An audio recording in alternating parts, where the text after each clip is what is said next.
Chapter 24. Katie woke Mike up on the floor. He thought he was dreaming since it was still so dark outside. But he wasn't, and Mike did his best not to wake the others as he followed his sister outside. "We'll need to leave here in the next 30 minutes if we want to get to town before sunup," Katie said, walking around to the back side of the cabin. "And I'll need all the time I can get to set up the explosives." Mike yawned and struggled to stay awake. "What time is it?" 4:30, Katie answered. "Jesus." Mike slapped his cheeks as they rounded the back corner of the cabin, and Katie crouched at a cellar door which had a padlock over it. She inserted a key, and then twisted the lock off and heaved open the doors. He glanced to the chicken coop and saw the birds still sleeping. "You always wake up this early?" "Only when I have to kill people," Katie answered, and then smiled as she looked back to her brother. "That's not funny," Mike said. "You do know that I'm still a cop, right?" Katie chuckled to herself on the way down, and then struck a match and lit a lantern that hung near the bottom of the stairwell. A yellow glow penetrated the darkness and exposed the caches of supplies hidden beneath their feet. "Where the hell did you get all this stuff?" Mike stepped off the last step of the staircase, then wandered around the basement, picking a can off the nearest shelf. Katie walked over to him and snatched the can out of his hand, then returned it to the shelf. "Don't touch anything unless I tell you to touch it. This way." The cellar was surprisingly big as Mike followed Katie. "Does this go all the way beneath the cabin?" "Yep," Katie answered. "Carved it out myself. Took me a year to do it properly." She smacked one of the nearby foundation poles. "Didn't want to have my floor give way on me."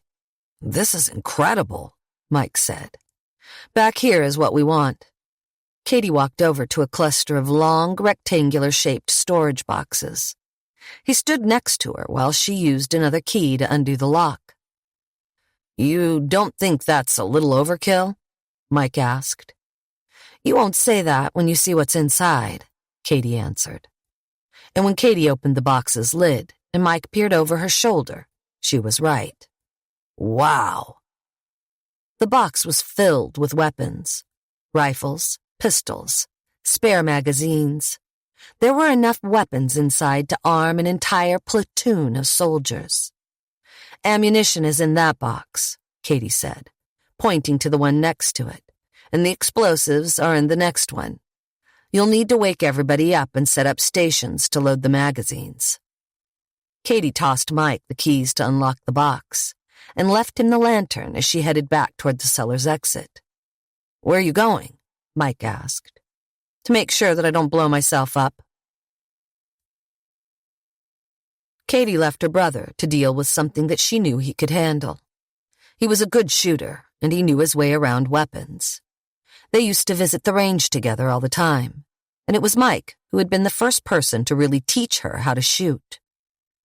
But times had changed, and Katie had far surpassed her brother in combat skills, and she knew that she would need all of them if they were going to win this thing. The explosives in the last box in the cellar were remote bombs. She kept the radio detonator in a secondary location, locked away safely in a Faraday cage. Because of the uncertainty of an EMP detonation, experts varied on their ideas of just how wide-reaching the effects of a blast would be and what kind of electronics would be affected. It was due to that uncertainty that Katie had constructed a Faraday cage. It was a unique metal box that protected electronics against an EMP's destructive power. Katie entered the house and walked back to her room, weaving around the people that were still passed out on the floor. She would let Mike wake them. Katie returned to her room and then moved to her closet, removing the box from back behind her winter clothes. It wasn't very large, but Katie didn't have that many items that required the use of a Faraday cage. Aside from the radio device used for the bombs, she also kept a radio and a very small personal laptop, which held some information that she wasn't sure she even needed anymore, but couldn't bring herself to get rid of. Maybe she could soon. But now wasn't the time to dwell on the past. Her focus needed to be on the present, so they could secure a future. The detonator in hand, Katie returned the box to the closet, and then rejoined her brother in the basement, who had already started loading magazines. "What's that?" Mike asked.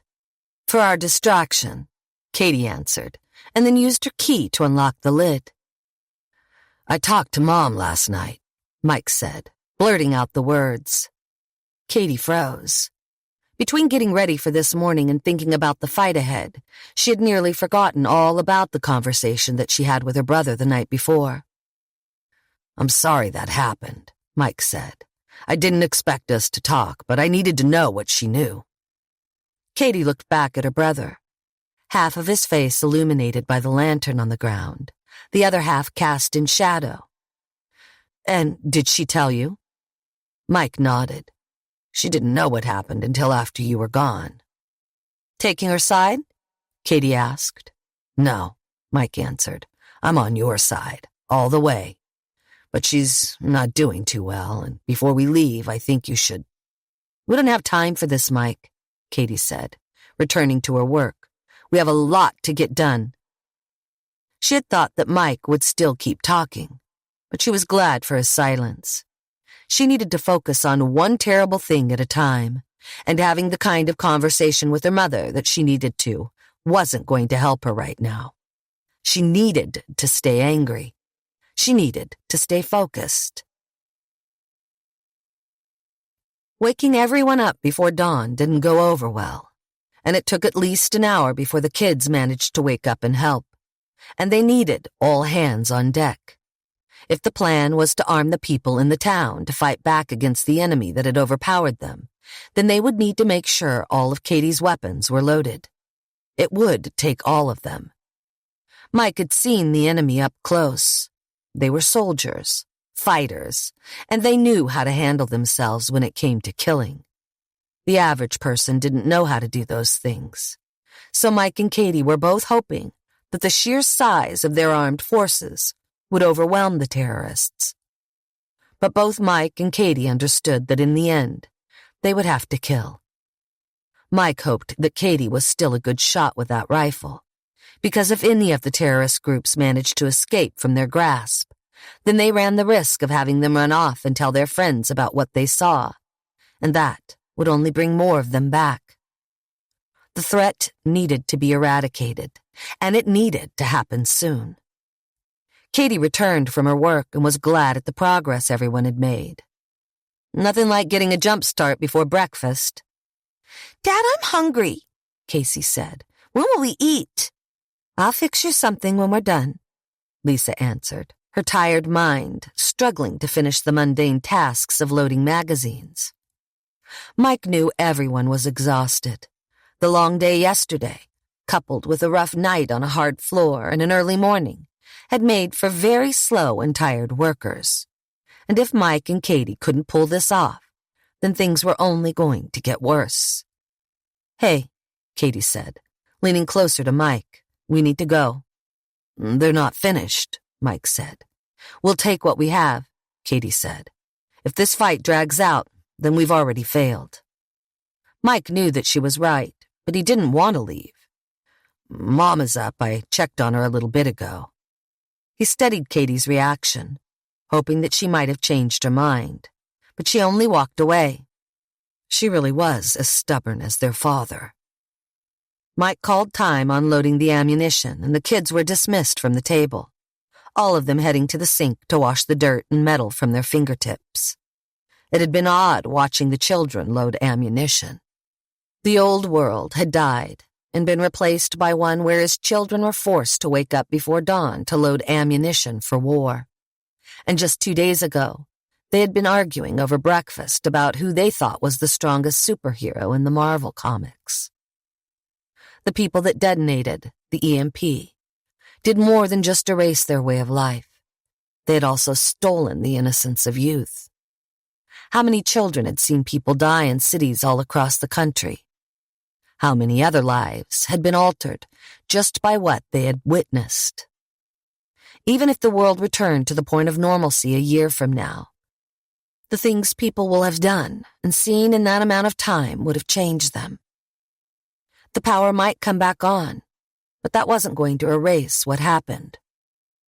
Once everything was collected and piled into Katie's Jeep, Mike said his goodbyes to his family. He kissed his wife, hugged his children, and prayed that he would be able to make it back to them in one piece. He walked over to Nasir and shook his hand. "If something happens to us, I'll make sure that they are safe," Nasir said. "You have my word." Mike nodded. "Thank you." He kissed his wife one last time before he joined Katie at the Jeep. "Do you want to say goodbye to anyone?"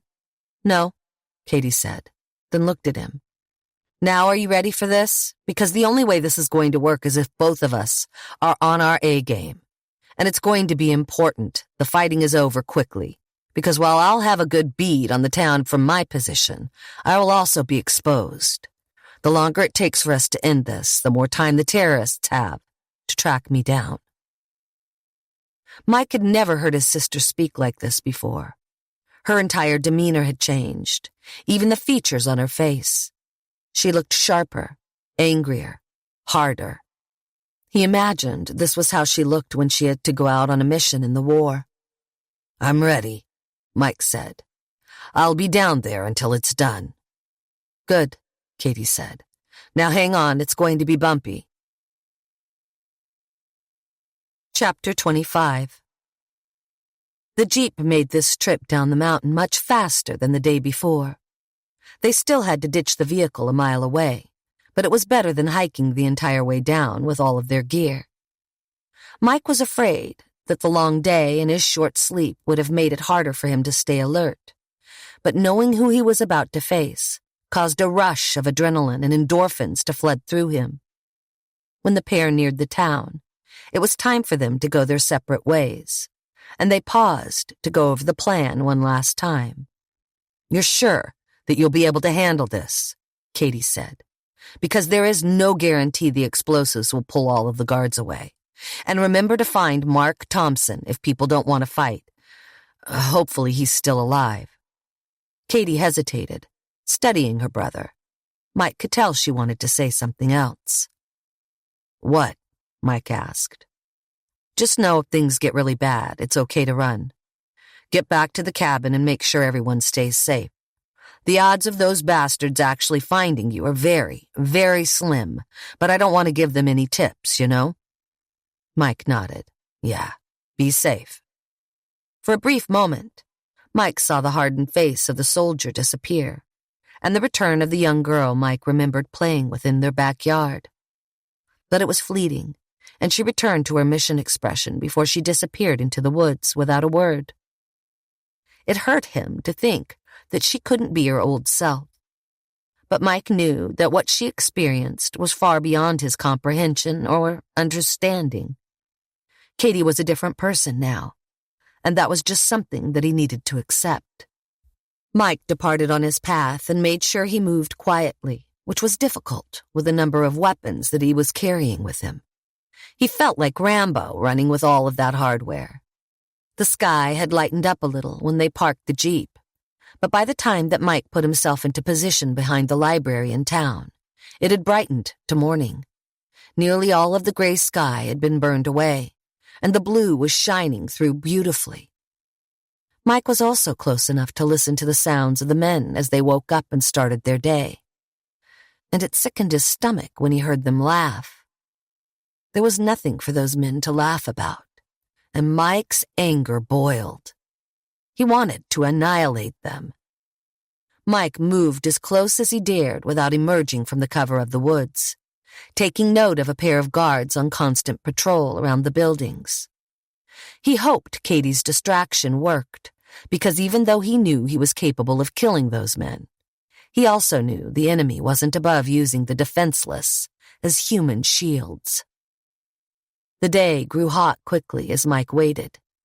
He had no watch, and without being able to track the passage of time, it ticked by incredibly slowly. But while he waited, he imagined his route into the building and what he would do. The back door was his first choice. If that were locked, then he would shoot it down. If that didn't work, then his last resort would be to emerge into the front of the building and onto the town's main street. That wasn't ideal, because he didn't want to expose himself. Once he was inside, he would find Mark Thompson, who Katie said, if he were still alive, would be the man that could rally the troops. From there, he would pass out the weapons, making sure that he provided guns to those that could actually shoot first, and then they would join the fight. And if everything went according to plan, then they would win. Mike was in the middle of going through the plan for the 9th time when the first explosion sounded. It was very loud, very close, and powerful enough to rattle his bones. Gunfire sounded a few seconds later. The fight had begun. Mike looked to the pair of guards around the library and saw only one of them had gone to join the fighting. He had told his sister that he was ready, and now it was time to prove it. Mike set the guns aside and then raised one of the rifles to his shoulder. He flicked off the safety, then peered through the 3-pronged sight, squinting his left eye shut. Mike lined up his shot, placed his finger on the trigger, and then exhaled. But the moment he squeezed the trigger, another explosion rocked the area and knocked Mike off balance, sending his bullet to the left of his target and into the side of the building.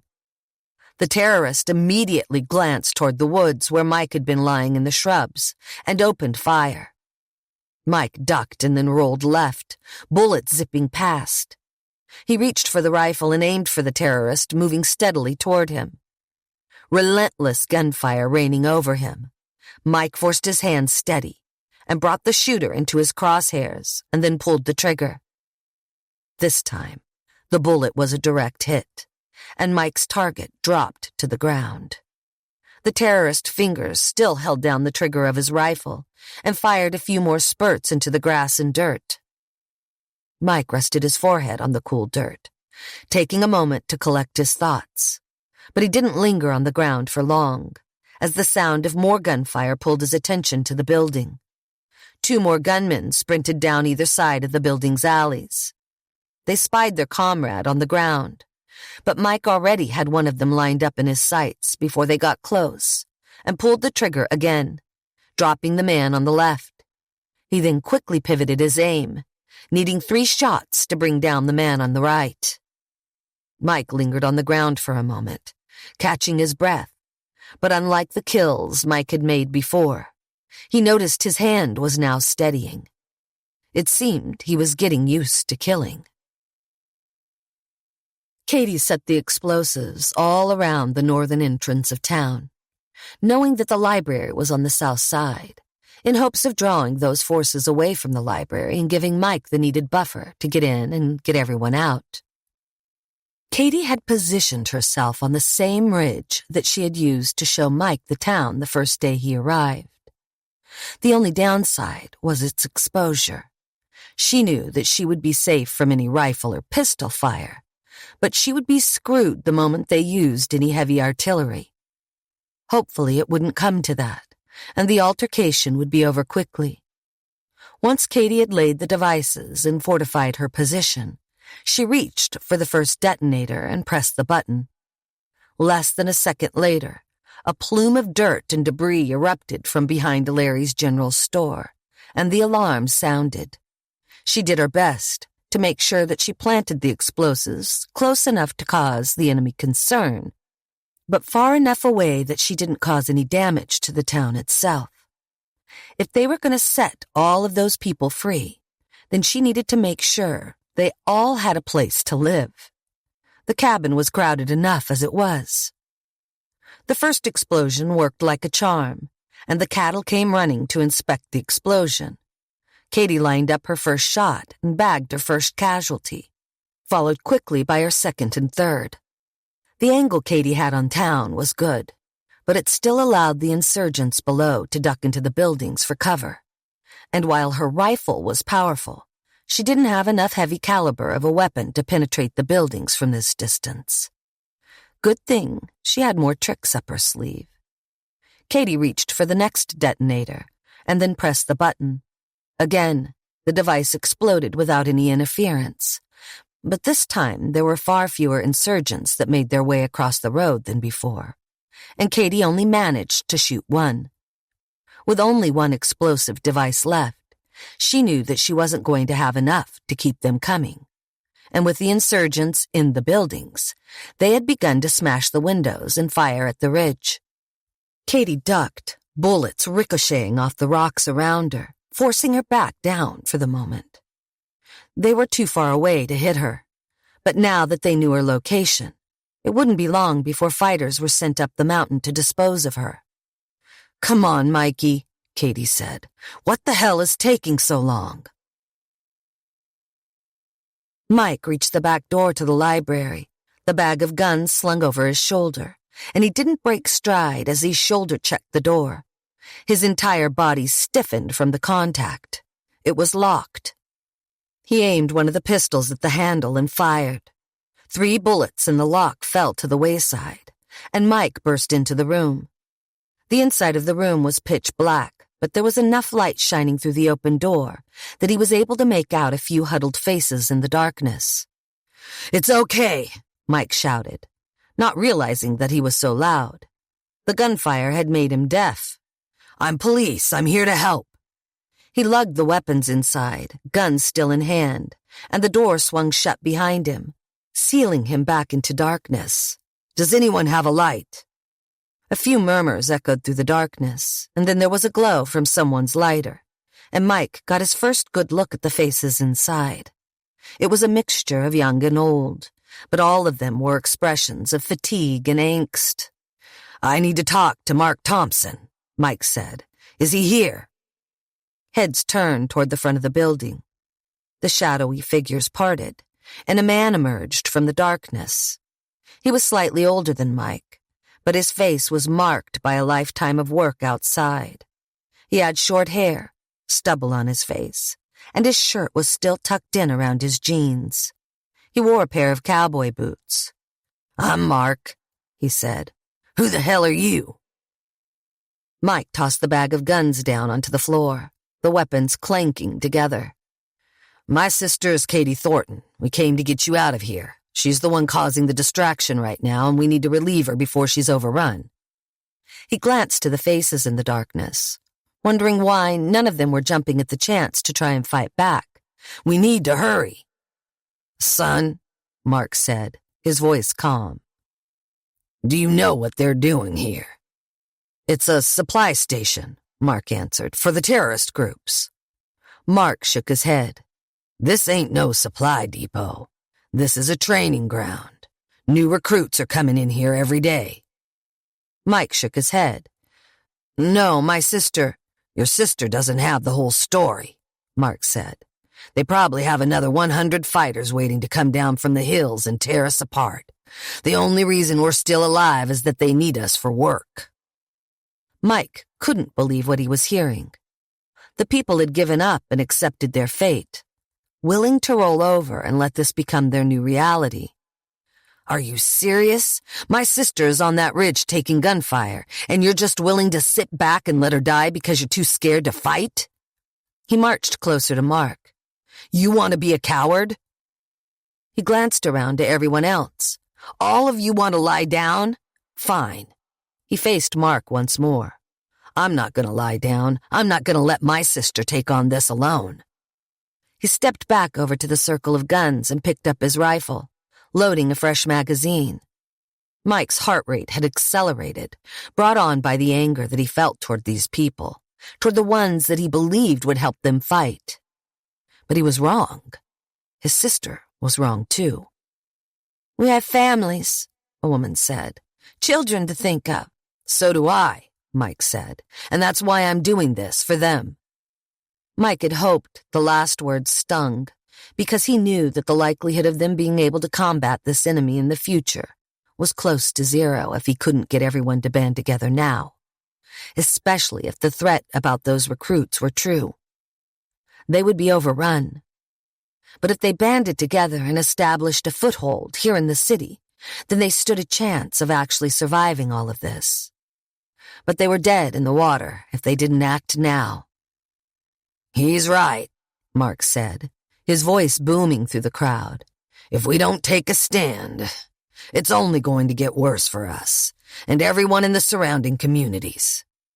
He walked to the pile of weapons and then picked up a rifle, tucking the stock tight against his shoulder.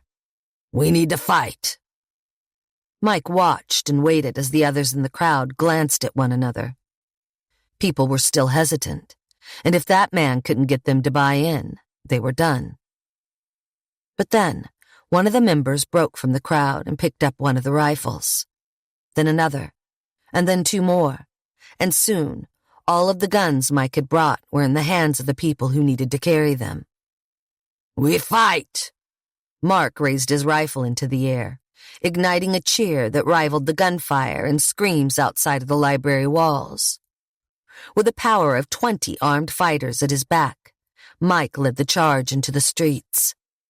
As Katie expected, the bulk of the forces had retreated into the buildings, firing from the windows up to the mountainside.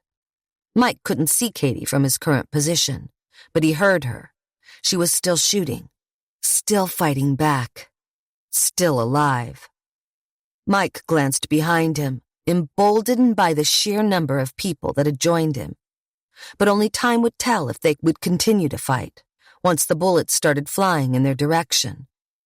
And when they made it halfway down Main Street, the group received their first taste of violence as they entered the fray. Bullets skipped across the concrete and shattered the windows of the storefronts they passed, and Mike heard a scream as he ducked for cover behind a nearby truck. He looked back and saw one of the men on the pavement, clutching his leg where he'd been shot. And just as Mike feared, the moment that one of their own went down, several stopped in their tracks and retreated to the library. But a few pressed on, and Mike knew that it was enough to take control of the town. This was still a fight that they could win. Mark was still with him, and Mike suspected that man was the only reason that everyone hadn't turned tail and run. He crouched next to Mike behind the truck. "Can you see where the shooter is?" Mark asked. Mike duck-walked toward the front of the truck and peered around the grill, scanning the storefronts. But the shooter spotted him, and the front headlight shattered next to his head. Mike veered away and then slunk back by Mark's side. "I only saw him for a second," Mike said, shouting over the gunfire that was now peppering the truck and slowly transforming it into Swiss cheese. "But it looked like he was 3 buildings down on the left." "What color was the building?" Mark asked. "Green," Mike answered. Mark turned to the others. "The shooter's over in Patty's store across the street." He turned to face Mike again. "She has 2 back doors to her place." "Do either of them go straight through to the front of the store?" Mike asked. "One of them is a storage room, but it opens up into the rest of the store through a second door," Mark answered. "The other one is a hallway that leads straight up to the front." Mike wasn't a fan of the hallway. With the untrained people behind him, it would be a killing alley if the shooter found them. At least with the closet, they would have better cover from the walls and quicker retreat if necessary. "I need 2 of the best shooters with me." Mark and another man volunteered. Mike didn't bother to catch his name. "Everyone else will lay down cover fire for us when we sprint across the street," Mike said, still shouting above the noise of gunfire. "Stay low and move quickly, and do not stop no matter what. If someone goes down, we don't have time to go back and get them." It was a harsh policy, but Mike knew that the longer this dragged out, the more the situation would favor the terrorists. Mike gathered Mark and their other volunteer near the truck's tailgate, and then positioned the other fighters up by the engine. Mike waited to catch their attention, and then counted down from 3, 2, 1, now! Everyone opened fire, shooting wildly at the front of Patty's store, and while none of them came close to hitting the shooter, they provided the necessary cover fire for Mike and his 2 volunteers to arrive safely across the street. Mike slowed once they were down an alley between the 2 buildings, out of harm's way. "Everyone all right?" Both of them nodded. "Good," Mike said. "We need to move quickly." Mike led the trio across the back of the buildings. The bulk of his attention focused on the green-colored building, while also being mindful of his peripheral, knowing that a shooter could appear out of thin air. Mike moved quickly but deliberately, only stopping when he reached the back door to Patty's store. "I go in first, clear the right. Mark, you come in immediately after and clear the left. Then you follow next. Move through the room quickly. Focus your eyes to what you can see at the end of the barrel. If you try to look at everything, you'll miss something. Do not hesitate to shoot, understand?" Both men nodded, but Mike sensed their nerves. He didn't blame them. He was nervous, too. One mistake was all it took to put you in the ground, and Mike desperately wanted to stay alive. Mike grabbed hold of the door's handle and then swung it open, moving toward the right quickly, finding no signs of the enemy. Careful not to knock anything over in the darkness, Mike positioned himself near the second door, listening for the shooter. With the amount of gunfire that was exchanged and Mike's hearing shot for shit, he struggled to identify whether or not their perp was still in the building. But he knew the longer that they waited in the dark supply room, the worse their odds were of actually catching their guy. Mike only hoped that the men he brought were up to the task and didn't accidentally shoot him in the back. "Go," Mike said, then ripped open the door, sticking to the same protocol, clearing the right as before. The door opened to behind the counter, and sunlight from the front windows made it easier to see, and Mike spied the shooter moving toward the back of the store. Mike opened fire, but the quick motion cost him his accuracy, and his two companions were too slow on the trigger. The terrorist was quick to return fire, sending all three of them for cover behind the counter. Mike remained crouched, waiting for a lull in gunfire. When the lull finally happened, he popped up from behind the counter and saw the figure dart down the hallway, which led to the second exit. "Shit!" Mike sprinted back through the supply closet, the world transforming from light to dark, to light again, as he burst onto the browned grass behind the building, which backed up into the woods where he saw the terrorist disappear. All Mike could think about was that if even one of them got away, then they were all screwed. He turned back to Patty's store just as Mark and the other man emerged from it. "Keep pressing forward and move the others up towards the building. We need to catch them all. Not one gets away." Mike didn't wait for a response as he darted into the woods, tree branches and leaves swatting and scratching his face. The scratches stung, but he kept his attention focused on the blurred figure to his left, moving quickly down the hillside. Twice Mike raised the rifle to fire, and twice he missed. His target was moving too quickly, and there was too much foliage blocking his line of sight. He needed a clear path to kill the man. The hill leveled out, and Mike saw his chance as a stretch of land flattened out for a shallow creek. The terrorist reached the bottom first, and never broke stride as he splashed through the water, lifting his knees high in the middle of the river.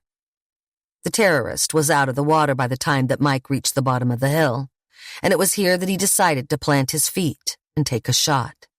He knew that if he missed, that he wouldn't be able to catch the guy, but with the clearing ahead, he might have a chance.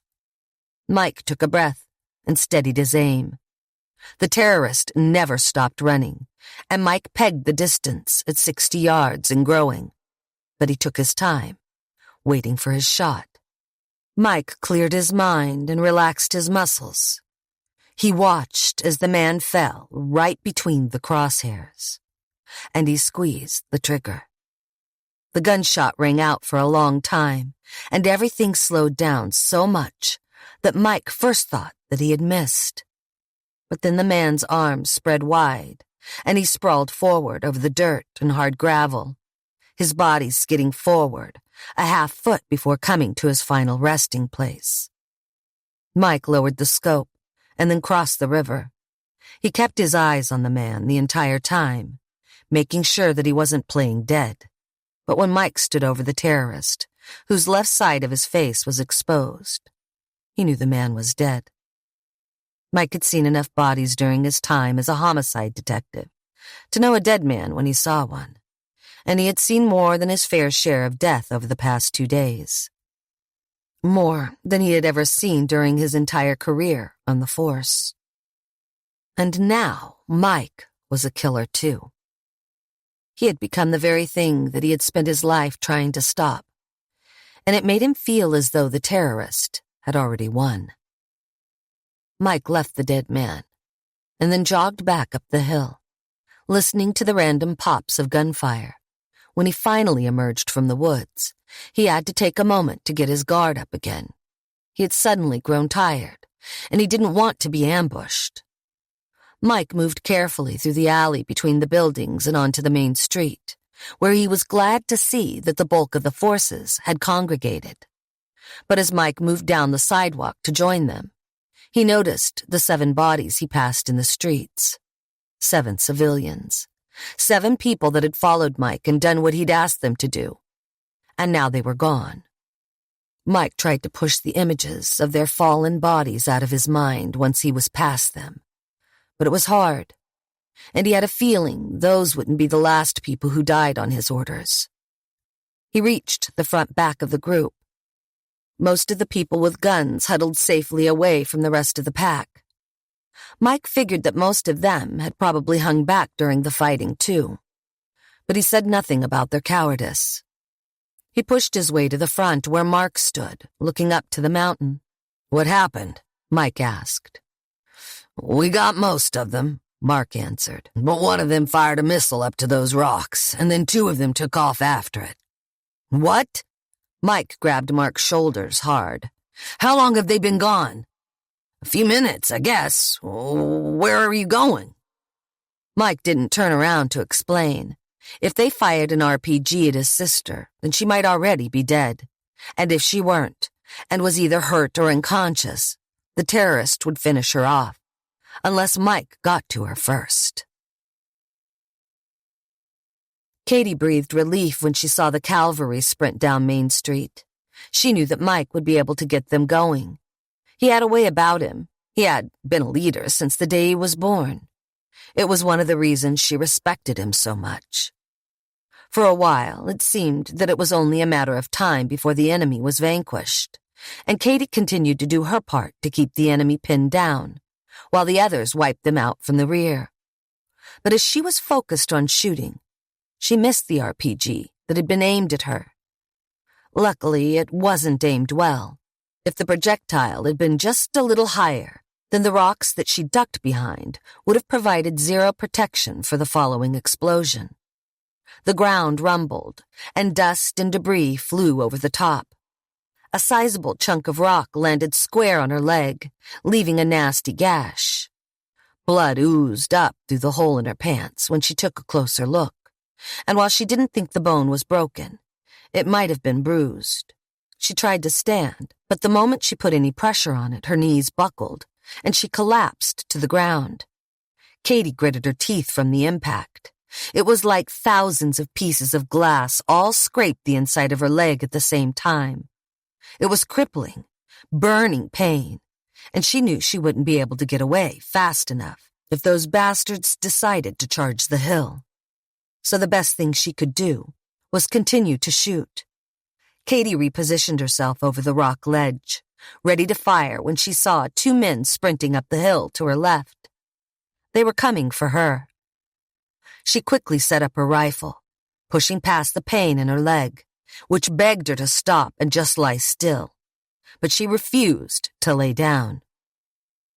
Katie tracked the terrorists up the woods, but the trees and shrubbery were thick, giving the enemy good cover. Despite the obstacles that blocked her line of sight, she fired. The bullet cracked into the base of a tree, protecting the enemy behind it, and both men continued their charge, moving closer. Katie knew that if the pair of shooters got the high ground on her, then she was as good as dead.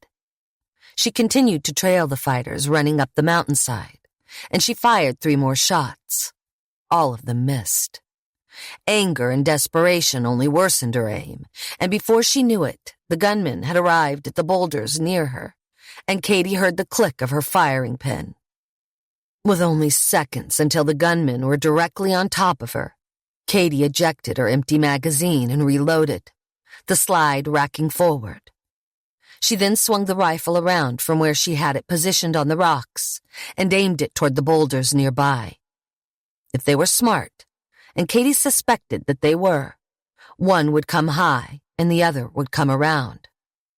The separation would guarantee that at least one of them would get the kill shot, because she wouldn't have enough time to realign her weapon to kill the second shooter. Katie then remembered the grenade that she had kept on her person and realized if she could get them close enough, then even after she died, she might be able to take them out. It would be her one last act of defiance. She reached for the grenade on her left side and managed to remove it from her belt with one hand, keeping the other on the trigger finger and her attention on the boulders. She could hear them getting closer, talking to one another, figuring out the best way to kill her. But while they were deliberating, she was using her thumb to remove the pin from the grenade as she squeezed the lever down tightly. Katie had always wondered how she would die. For a long time, she assumed that it would be from some random accident, since she lived alone in the middle of nowhere. But she had hoped that when she died, she would be able to give her life for a purpose. It was what attracted her to join the military, and while that part of her life was over, she found solace in the fact she would be able to kill the enemy terrorizing the home and country that she loved. If she was going to die, then this was the way that she wanted it to happen. The voices grew louder beyond the rocks, and the enemy moved closer. Katie tensed, her muscles humming from the adrenaline. Her breathing quickened and shortened, but she kept her wits about her. Because after they killed her and her strength disappeared, they would come down to inspect the body, only to be blown apart. When Katie saw the first terrorist at the top of the boulder, she immediately fired, screaming as she did. The bullet connected with his shoulder and the man went down. She tried to pivot toward the next target, which emerged at the same time, but just as she expected, she was too slow on the draw. And then gunfire rang out. Katie winced when the gunshot thundered from the rocks, and she braced for the hot, searing pain from the bullet. But after a few seconds passed, and she felt nothing, she realized that she hadn't been shot, and the terrorist that had rounded the boulder was dead on the ground. Katie frowned, still squeezing the lever of the grenade down tightly, squeezing so hard that her hands hurt. "Katie!" Mike called out, and then appeared from behind the side of the boulder where the dead terrorist lay. "Are you all right?" Katie could only stare at Mike, unable to speak, unable to move. But then he saw the blood on her leg, and he rushed to her side. "You're hurt," Mike said, setting his rifle down and examining the wound. "Were you shot?" Katie looked at him as he paused and then followed his line of sight, and she saw his eyes were locked onto the grenade that was still clutched in her hand. Katie wasn't sure what he would say, but she hoped that he wouldn't make a bigger deal about it than what it was. And she was glad that he said nothing as he located the pin and carefully placed it back into the grenade, and then peeled Katie's fingers off and set the explosive aside. Once that was finished, Mike shifted back to the wound on her leg. "Can you stand on it?" "Not on my own," Katie said. Carefully, and still incredibly painfully, Mike helped his sister up to her feet, Mike holding up the bulk of her weight. "Did we win?" Katie asked. Mike was quiet for a moment, considering the answer. "Today. Tomorrow's another story." Chapter 26. Nasir rubbed his eyes as he stepped back inside the cabin after Mike and his sister had gone. The night spent on the floor didn't provide much rest, but he had made a point not to complain. He knew how lucky he and his girls were to be taken in by Mike and his family. If Lisa hadn't shown up when she did and saved him, then Nasir had no doubts that he would be dead and his girls would be in even worse condition.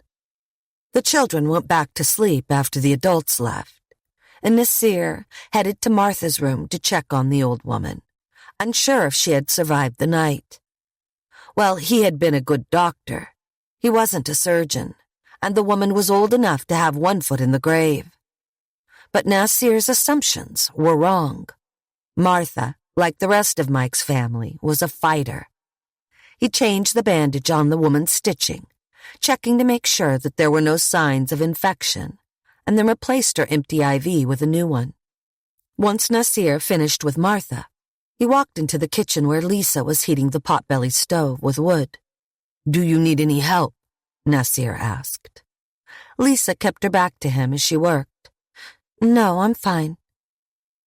English was Nasir's second language, and while he still had an accent from his home country, he spoke the language very well, but he didn't need to understand Lisa's words to understand her tone. The woman was worried about her husband. "They're going to be fine," Nasir said. "Both of them are more than capable of handling themselves. Mike went into the city and came back alive, didn't he?" Lisa set a cast-iron skillet on the small heating space that acted as the stovetop and turned around. "He came back bloodied and exhausted, and I thought we were coming to this place to get away from the enemy." She frowned. "And now we have to fight them? When does it end? When do we get a break?" She spun back around and plucked one of the eggs that had been gathered this morning from the chicken coop. Nasir was quiet for a moment, unsure of how much he should pry. But Lisa had done him kindness when it was at a risk to her own safety. Now it was his turn to repay the favor in whatever small way he could. "What happened is unprecedented," Nasir said, remaining calm. "And while the future has always been hard to predict, there is no playbook for what happens next. The best thing we can do is keep an open mind and stay adaptable to our situation, because all that matters now is to survive, no matter what we have to do to make that happen. Our chances of survival drop when we are distracted. We need to have clear minds." Lisa didn't crack the egg. Instead, she kept it in her hands and looked up at Nasir. It's hard to have a clear head when your husband is heading into a war zone. "You're a fighter, Lisa," Nasir said. "Fight what you're feeling now and stay strong for everyone else, because that's what your family needs right now." The comment about her family softened her stern expression, and Nasir was glad to see that his words reached her heart. "I'll try," Lisa said. Nasir smiled and then placed a hand on her shoulder. "That's all any of us can do." "Daddy?" Nasir turned to the kitchen's entrance where Katira and Masara stood, rubbing the sleep from their eyes, their jet black hair piled high and messy on their heads. "We can't sleep anymore." Nasir smiled. "Well, then I suppose it's time to start our day." He looked at Lisa. "What can we do to help?" "Well, we need more eggs," Lisa answered, "and firewood for the stove." "We're on it," Nasir said. "Come on, girls." Nasir held out his hands, and his girls grabbed hold of them. He walked out the back door of the cabin, and the sky outside lightened from a pitch black to the dull gray just before dawn. The girls continued to yawn as they walked back to the coop. Nasir's family had chickens growing up when he was very little, so he knew his way around a coop. But his girls had never seen anything like this before, and he smiled as he watched them giggle as they were afraid to stick their hands into the coop. "They won't hurt you," Nasir said. Unable to conquer their fears of the clucking and fluttering hens, Nasir did the work himself, but had the girls set the eggs down gently in the basket. "They're warm," Katira said. "That's because they've just been laid this morning," Nasir answered. "And these are good hens. When I was a little boy in Pakistan, our family was lucky if our chickens laid 3 a day." "You had chickens, Papa?" Katira asked, her eyes wide with shock. Nasir smiled. "I did, and had to wake up every morning and collect the eggs just like this." The girls exchanged a look, and then Katira stepped forward. "Let me try and grab them one more time." Nasir stepped aside as his oldest daughter walked up to the next cage. She was slow about her work, but steady. and while she winced as she wrapped her fingers around the egg beneath the chicken, she finished the job and pulled it all the way out. "Very good, Katira," Nasir said. Katira turned to her younger sister, acting as though nothing about the process had bothered her before. "See, Masara? It's not scary." Masara plucked the egg from her sister's hand and examined the evidence, unsure if she believed her older sister.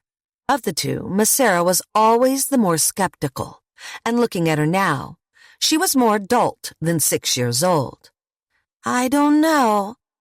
Nasir smiled, and he was about to tell his youngest girl that there was nothing to be afraid of when a scream echoed through the cabin, turning his attention toward it. Both of his girls immediately clung to his legs. Masara dropping the egg, it splattered on the ground. Nasir's first instinct was to run inside, but he knew that if there were trouble there, then he couldn't bring his girls into it. He quickly squatted and grabbed both of them, looking them in the eyes. "I want you to run and hide in the woods, do you understand?" The girls nodded, and Nasir placed their hands together. "You hide, and you stay hidden until I come and get you, or until everyone in the cabin is gone, do you understand?" Again the girls nodded, and Nasir spun them around and pushed them toward the woods. "Go!" Nasir watched them disappear into the foliage, and another scream pierced through the cabin, this one followed by a harsh thud. Nasir shuddered. He turned around, looking for anything that he could use as a weapon, and realized that all of the guns were inside. The only thing that he found was the logs of wood that had been stacked for the stove, so he picked one up as he sprinted back into the cabin. For a moment he was blinded by the darkness inside and the sheer rush of adrenaline that was coursing through his body. But when he reached the living room, his vision had finally adjusted, and he froze in his tracks. A man was in the living room, and Lisa was unconscious on the floor. The man had a gun in his hand, and he was aiming it at Lisa's children. "Hello there," the man said, his voice eerily calm and unsettling. "You must be Nasir. I heard quite a bit about you back in the neighborhood." Nasir couldn't see the man's face very well, since the lighting was bad in the room, but there was something strange about him that he couldn't place. It was almost as if he'd seen the man before. "What do you want?" The man arched his eyebrows and smiled. "What do I want? Interesting." He stepped closer to the kids who were clutching one another in the corner of the room, the older girl protecting her brother. "Not who I am. Wouldn't that be more pertinent to the situation?" "Depends on what you want," Nasir answered. The man laughed, his voice surprisingly playful, even though he had just knocked a woman unconscious and was currently holding 2 children hostage. "You're smart," he said, "and I can see why those rednecks didn't like you." Nasir frowned. "You were at our home?" "The detective's home," he answered. "Looking for him and his family. I came a very long way to find him, and now I'm finally here." Nasir shook his head, confused. "What do you want with Mike and his family?" He thought that maybe this was a man Mike had wronged when he was in the city, but it seemed strange for a man to track someone down over something that happened in the heat of the moment. "You keep staring at me like you know me," the man said. It was true. Nasir hadn't been able to take his eyes off the man, but he thought that maybe it was more than just something petty. To come here like this, it was bigger. "I've always had one of those faces," the man said, enjoying the fact that he was able to keep Nasir off balance. "It was one of the reasons I was so hard to catch." And then the realization went off in Nasir's mind like a light bulb, and he pointed at the intruder. "You're Melvin Harris. You're the man who murdered all of those people." Melvin smiled and spread his arms wide. "The one and only. I have to say that I'm impressed that you figured it out. I can't tell you how many people I killed along the way that thought I was an actual detective." He glanced down to the badge still clipped onto his belt. "The law goes a long way when people are in trouble." Nasir glanced back down to Lisa. He couldn't tell if she was breathing or not, but he saw the blood on her scalp where she'd been hit. "You should let me help her." "No," Melvin said. "That's not what I want you to do." He kept the gun aimed at the kids, but walked closer to Nasir. "What I want you to do is call your girls in from the back." Nasir's body hollowed out. "I don't have any girls." Melvin shook his head, clucking his tongue in that tisk-tisk manner Nasir remembered his teachers doing in grammar school. "I've been watching you for the past 12 hours. I know everyone in this house, so why don't you save us all some trouble and go and bring them inside?" Nasir froze. He knew that he couldn't bring his girls in here and expose them to this madman. But he knew that if he didn't get them, then he would die, and he had no idea if there would be anyone left to help them after he was gone. "Nasir," Melvin said, "you're wasting time, and I don't like to waste my time." "I don't know what you saw," Nasir said, "but these children are the only people here, and Mike will be coming back with more people." "More people?" Melvin raised his eyebrows in surprise, then glanced around the inside of the cabin. "I don't think you have the room for more people. You want to know what I think?" He stepped closer, and Nasir saw that Melvin's finger was on the pistol's trigger. "I think that the detective and his sister went down to that town to try to save people. And in doing so, he left the people that he cares about most in this world vulnerable to attack." He smiled, and it was all teeth. "Do you know what I excel at, Nasir? Exploiting those vulnerabilities. There is no one better than me at getting to the heart of what people love and then turning it against them." He gave Nasir a hard look from head to toe, and then locked his piercing gaze with Nasir's eyes. "But I don't need you to complete my plan, and if you want to leave your girls out in the wilderness to die, then so be it. Because after I'm finished having my fun with the detective's family, I'm going to hunt down your little girls and have my fun with them." Nasir lunged for the weapon in Melvin's hand, and he saw the surprise in Melvin's eyes from the sudden act of aggression.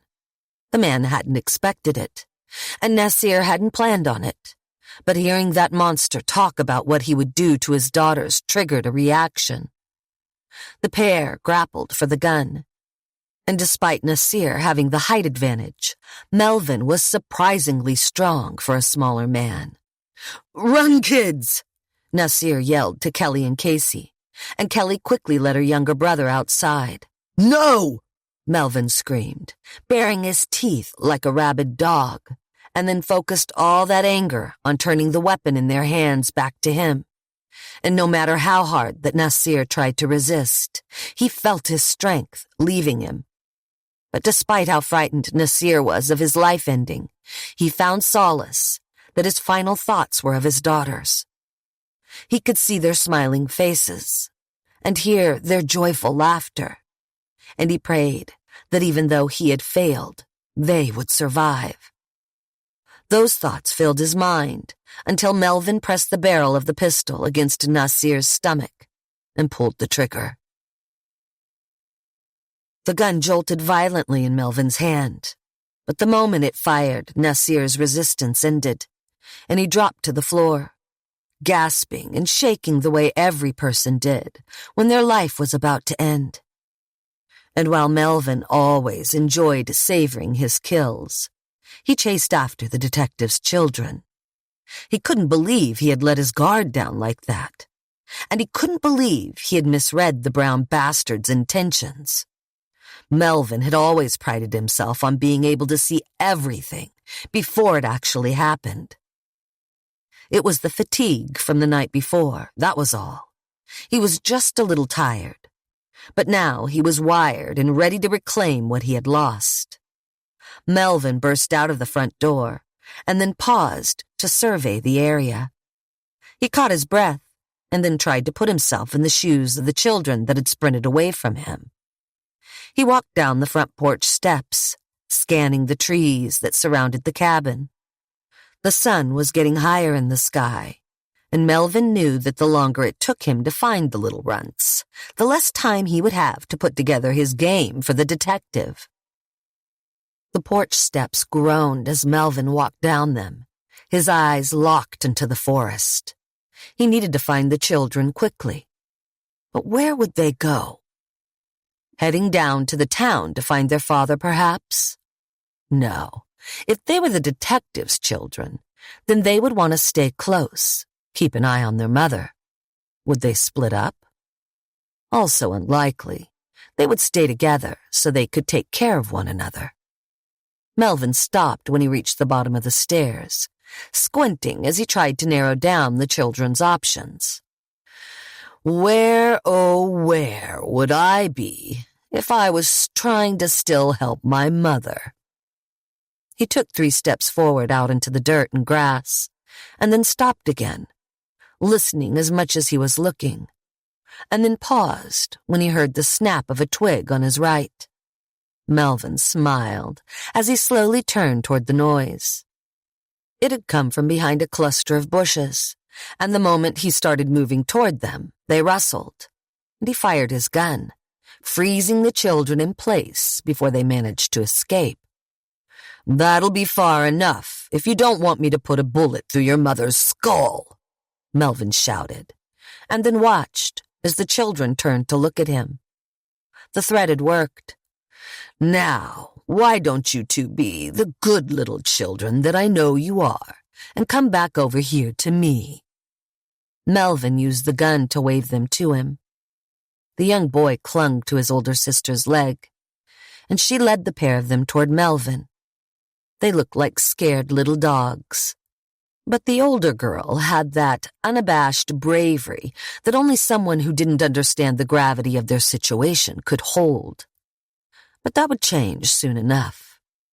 Once both the boy and the girl were directly in front of Melvin, each of them within arm's reach, he smiled.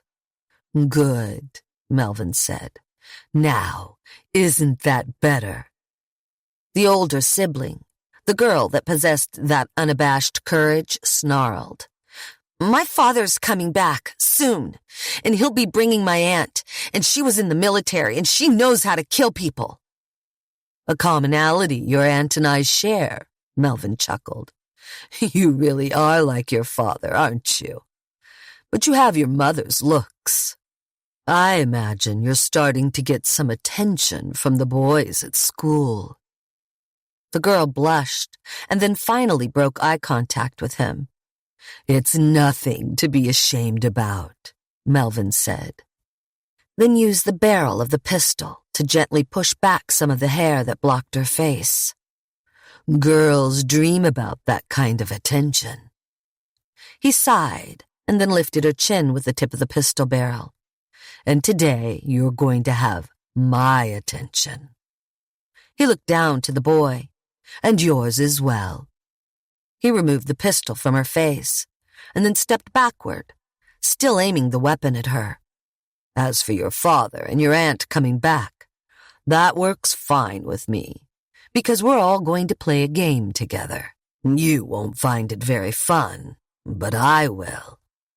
I will enjoy it very, very much.